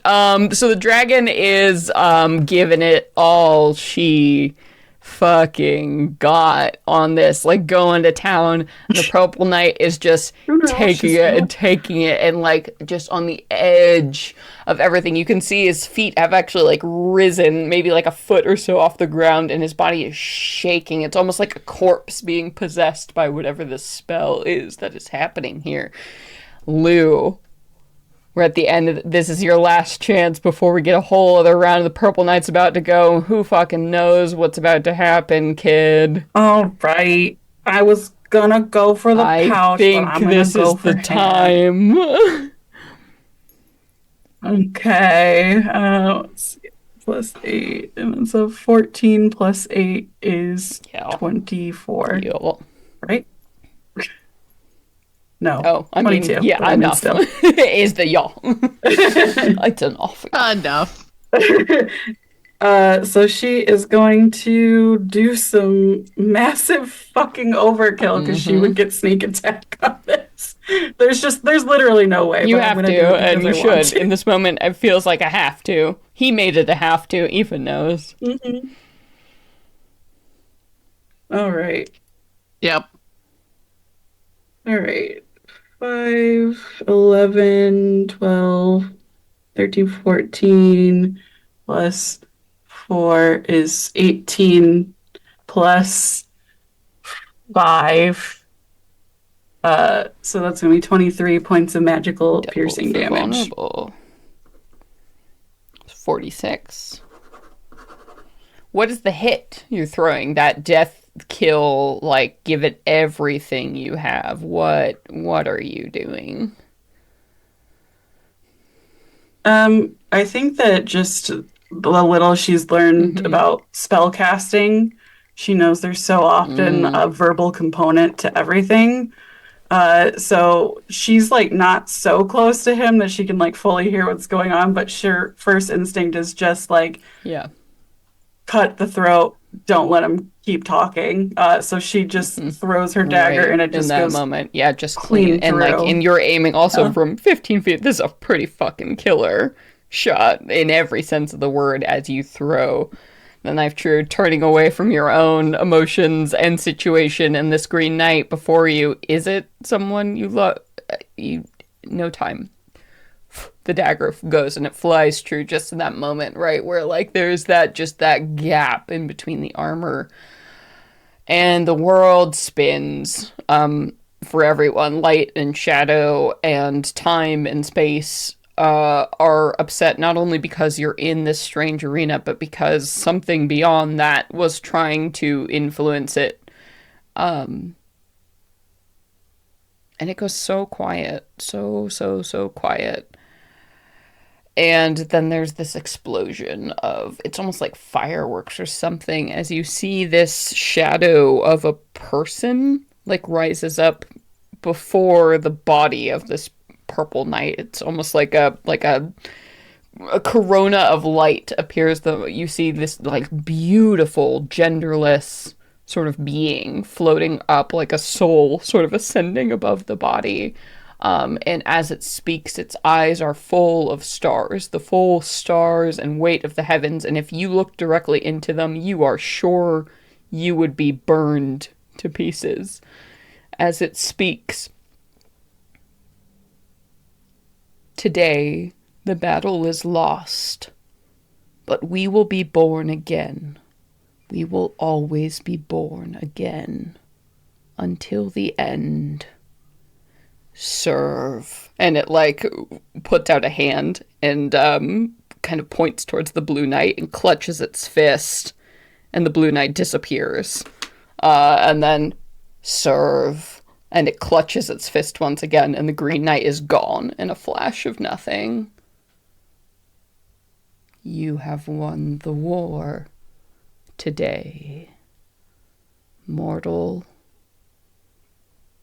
today. But we have nothing but time. And it sort of, like, hisses as it, like, breaks down, and you see the body almost like if it were to be turned to dust, right? The only supporting features are this purple pile of armor that kind of collapses down on the ground. And it's quiet. Really, really quiet. You're left standing in this field. What are you doing?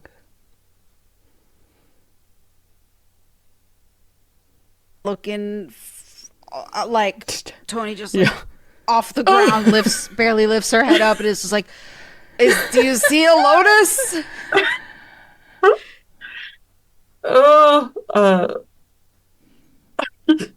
Lou is, like, clutching this bag tightly to her chest, and she's looking around now that they're gone with her detect magic to try to find this lotus. She's so fucking done.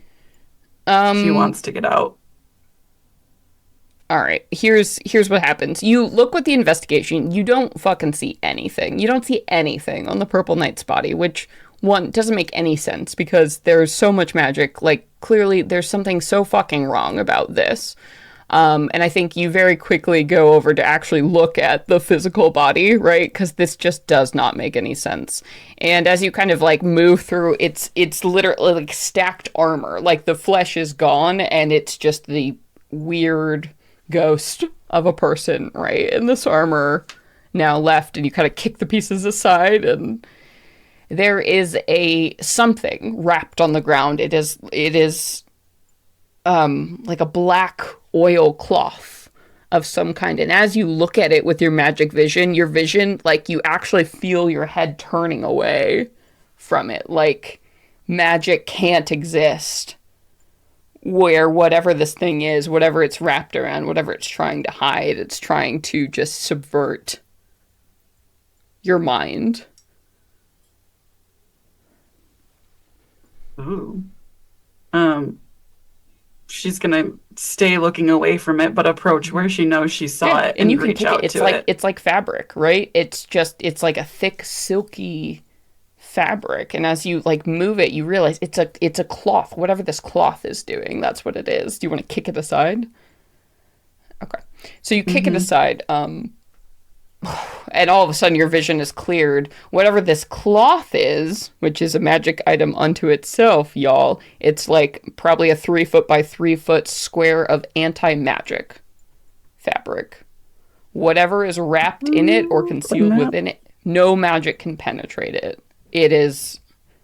And this is a ninth circle / ninth level spell, dudes. This is not fucking around. This is like hide from everything. And now all of a sudden it makes so much sense why you couldn't see what was within it. There are two very important items. One, you see the golden blossom unfolds as it falls out and, lays upon it. But the second thing, I think the second thing is the thing that is most important to note, perhaps even defines what this was all about, as you see a cold iron blade. And not only is this like, some standard ass cold iron, this is like a fucking uber magic longsword completely made of gold iron, stamped with the rose of the Eldrin Empire, the holy like symbol of royalty. And this, a blade like this, as you're looking at it, Aoife, you feel so sick just even seeing it. Something like this could not only kill a fae, it could assassinate a fae of sovereign potential with a single strike. And this is what was hiding on the bodies of someone who was seeking an audience with the Blossom Sovereign of one of the Fae courts. You're welcome. Sheesh. I assume this is getting obliterated immediately, but I am still adding it to my inventory. Wrap it right the fuck back up in that cloth. We're going to use it to kill Hecate. Yeah, wrap it right the fuck back up in that cloth and then put it in your inventory. I feel like they saw, like, they watch us like we're on a TV show. I guess. I would rather go into this conversation with them knowing that we saved her. Like, that's some fucking huge leverage. I mean, they already know. I don't want to go in and be like, we don't have anything when they're literally fucking watching us. Yeah. Well, sure. I just didn't want it to be destroyed. Yeah, that's fine. Well, if we can keep it, sure. But, we'll try. But, yeah. Okay. It's in bag of holding. They've seen because they're watching. We'll try to keep it if we can. But I don't think that they're going to let us. The likelihood is low, I feel like. We'll try. Well, we just proved, I think, our worthiness, and where our allegiances probably lie. Safe. Yeah, it's probably safer for us to have it, frankly. I think even. So if we were to encounter, I think even more Hecate, importantly, you've proved if these knights were indeed servants of another Fae sovereign, what the fuck that means she might have been trying to do here. Oh, we know. Oh, yeah, that's pretty clear. Yeah. May as well have just written a letter with her whole evil villain plan. If you can prove. Oh, Okay. If you can prove. We putting these were blossoms on this knights altar? of her court, of course. We should take a piece or two. What we actually, let's just put one of these suits of armors in the bag of holding, because we should let somebody like Gidget or somebody investigate these and see what we can find out. 10,000%. Put it in before we put the lotuses in. Yeah, I think, Rook and Ravain are just sort of come up to you guys, and Ravain, as he looks down at this,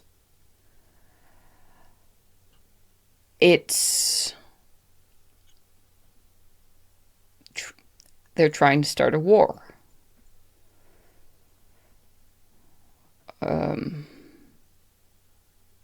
But we've always, or at least the Empire has always been defensive against the Fae. What could Hecate gain from this. I mean, I understand, of course, it would look horrible if a sovereign was killed with one of our blades, but why?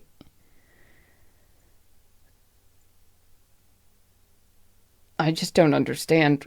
And what was this creature talking about? This cosmic purpose, and he's clearly just trying to wrap his head around like the shock of also seeing like the royal seal on this blade too. I think there's even a moment, right, like, was this orchestrated by, and I think that doubt is clear because he has no guile in his entire body, right? Like, was this actually somehow orchestrated?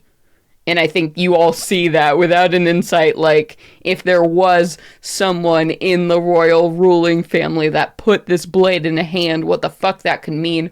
Or maybe a worse alternative, or equally as bad, if a fae somehow knew that and is trying to frame the family. Like, there's a lot. And you just, yeah, I think he puts his hand, it's... We know Melwyn Tavir has been keeping tabs on us. And so it would not surprise me if some emissaries of Hecate who might be mortal have been able to gain access to such a thing. No, because we all know that no one, or very few people, want to see the Tsarina on the throne, and people will do anything to remove her. I understand where you're coming from, but no, I know Melwyn, and if there is any noble family in the Empire that will refuse to traffic with the Fae, it is them, to the detriment, I think, of all. This doesn't feel... I don't know. I guess my opinion is sort of suspect in all of this anyway. We need to get back. We need to finish this and tell the Tsarina of this. I don't know what Sariel is going to think, but this doesn't feel... He's not processing well. You have a general, not a politician, in front of you, unfortunately.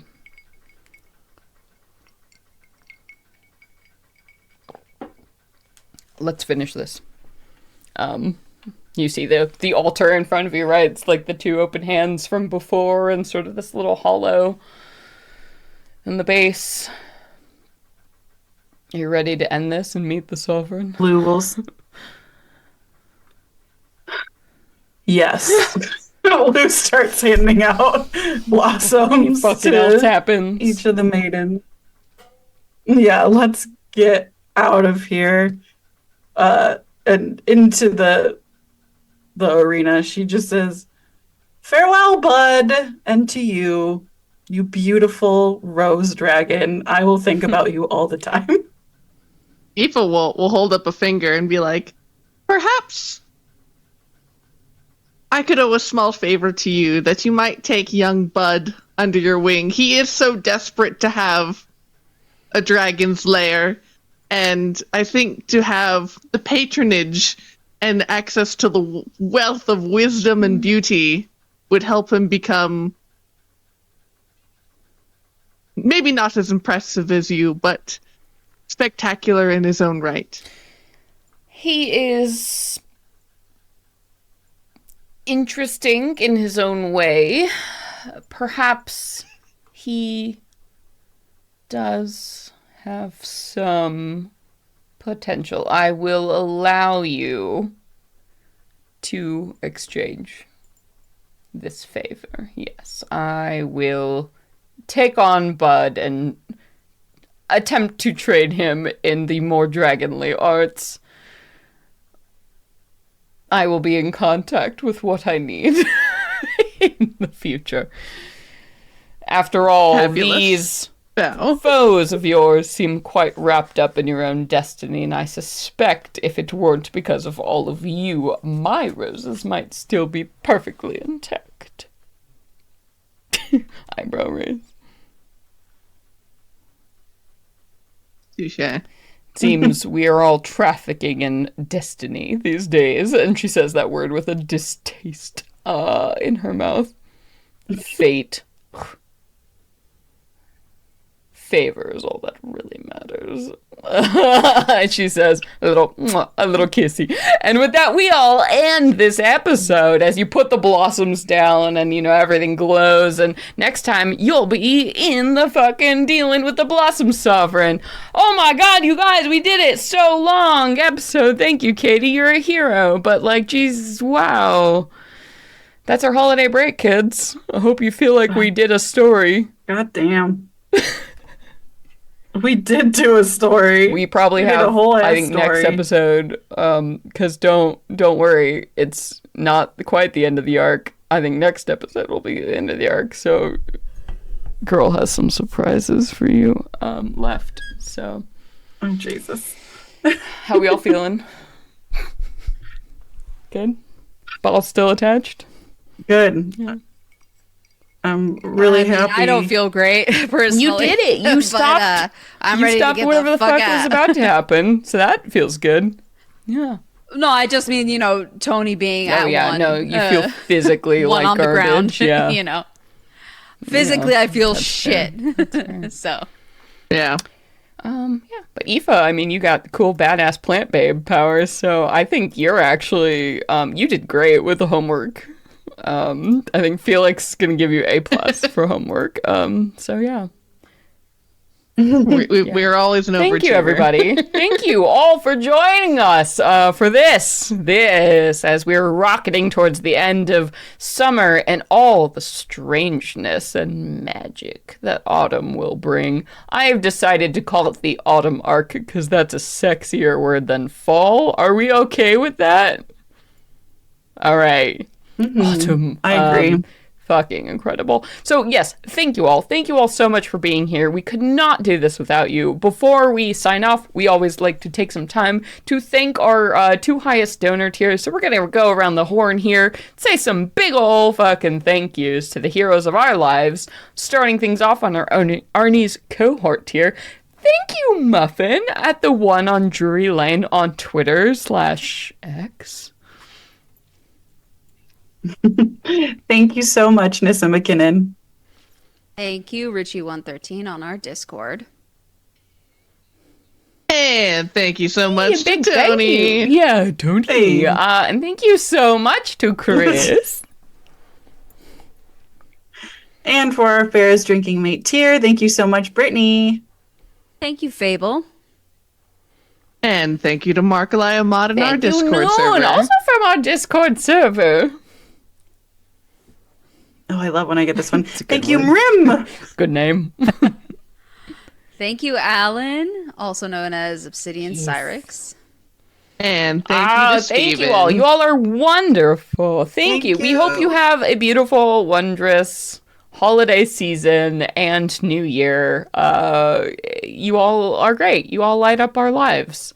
You keep reality going, even when the Fae trying to, fuck with it. We appreciate you. Thank you. Thank you. But that's it. That's it, kids. We did it. So thank you so much, everybody. I've been your game master, Celeste Konowich. I have been Katie, your drow wizard, Blueberry Sath. And I, Nassim, have been your fallen fighter, Tony Silverdale. And I'm Sage, and I have been your stalwart satyr, Aoife Yes, Flannery. you all are amazing. Extra thank you to Katie for the long-ass East Coast hours. You're our goddess, our hero. You are the Rose Dragon. We all want to worship every day in every real life. you so Love much. you. Thank you. But yeah, everybody else, I guess, thank you too. But until next time, everybody. Yeah, thanks, I guess. Until next time, everybody. Venture away! Venture away, everybody! Bye!